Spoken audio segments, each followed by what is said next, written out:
अभी आया एक वावड़ा देवबंदी अरशद मदनी, कौन था वो खबीस, महमूद मदनी, जिसने अभी कहता है खबीस कि वो आरएसएस वाले जो कहते हैं कि हिंदू राष्ट्र होना चाहिए, अरशद है ना खबीस, हाँ, मुंह देखो रात में देखो तो सुबह इस्तिंजा ना आए। वो खबीस कहता है कि हिंदू राष्ट्र होना चाहिए। आरएसएस अगर वाले कहते हैं तो सही कहते हैं, हम भी कहते हैं कि हिंदू राष्ट्र बने। मैंने कहा हाँ, तू खाली है इसलिए डरता है, समझे, तू वही मोदी के तलवे चाट, समझे, तू वही कर, चाट तू आरएसएस के तलवे, इसलिए कि तू है ही उनका, तू नमक ही उनका खाता है, और ये कायदा है जो जिसका खाता है वो उसका गाता है, समझे।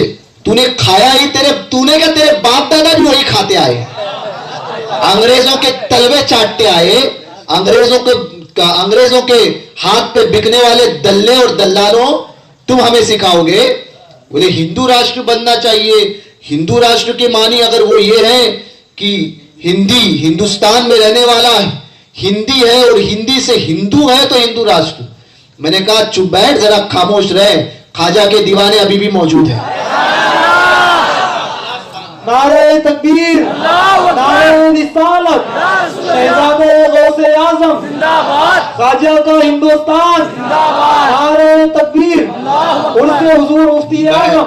मैंने कहा हिंदुस्तान सलामती गरीब नवाज की बदौलत है। मैंने कहा तू क्या हम लोगों को निकालोगे, हिंदुस्तान की सलामती के लिए जो है वो सलामती चाहते हो ना, तो ये बात जरूर दिमाग में रखना कि हिंदुस्तान में ये मुसलमान सलामत रहे, समझे। जिस दिन निकालोगे उसी दिन मरोगे, जलजले उसी दिन आएंगे तुम्हारे लिए, समझे।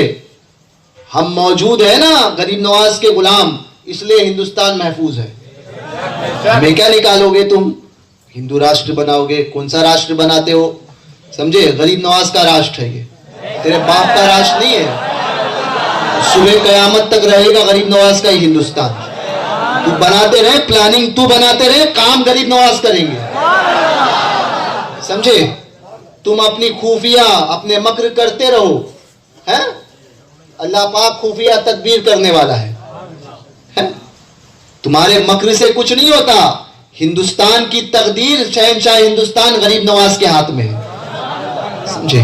तुम्हारे कहने से क्या होता है, कौन सा राष्ट्र बनाओगे, जो राष्ट्र बनाना है वो गरीब नवाज बना चुके हैं, समझे। अब तुम क्या बनाओगे, तुम खाली चलाना सीखो, सही से चलाओ, समझे, और ज्यादा आड़े टेढ़े बनोगे तो उठाकर फेंक भी दिए जाओगे।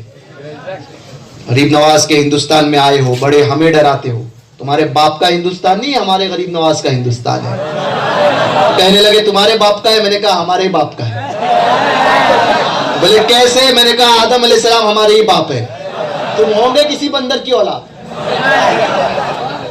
हम आदम की औलाद है, आदमी है, समझे। तो जिसकी औलाद होती है ना, आदम आए ही यहाँ थे, ये मुल्क ही हमारा है, तुम क्या हमें निकालोगे, समझे। दल्लों से हम डरते नहीं है। हमने तो पहले ही ये जब पैदा होते हैं ना, तभी हमें सिखा दिया जाता है कि जान देनी है हुजूर के नाम पर, नामूस के नाम पर, इस्लाम के नाम पर, और जब देने की बात आती है तो हम देने में भी जो है कम नहीं करते। डरते कौन है, डरते दल्ले हैं, दल्ले, समझे। इसलिए कहते हैं हिंदू राष्ट्र बनना चाहिए। मैंने कहा अबे खबीस, तू जैसा देश वैसा भेष है तुम लोगों का।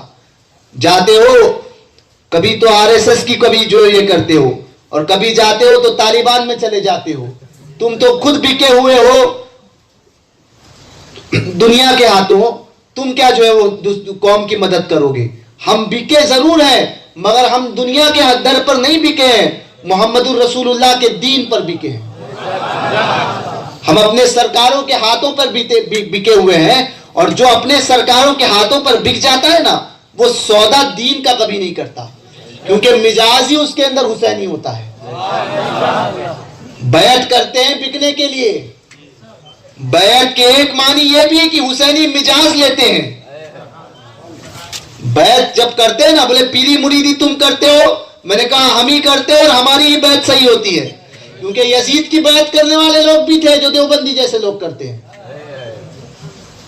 हुसैनी बैत सिर्फ सुन्नी करता है, जब हाथ देता है ना तो हाथ देने के बाद में यही ऐद करता है कि दीन का सौदा नहीं होने देंगे, ईमान का सौदा होने नहीं देंगे।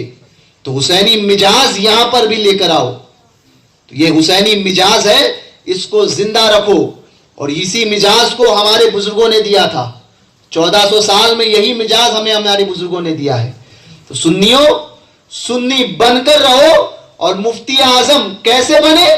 मुफ्ती आजम कैसे बने? तो मुफ्ती आजम के बनने का राज ये था कि मुफ्ती आजम ने ये कहा था, या रसूल अल्लाह, तुम्हें जाना, तुम्हें माना, न रखा गैर से काम, लिल्लाहिल हम्द, मैं दुनिया से मुसलमान गया। जो कुछ भी हो गुलजार के फैज़ा से होगा।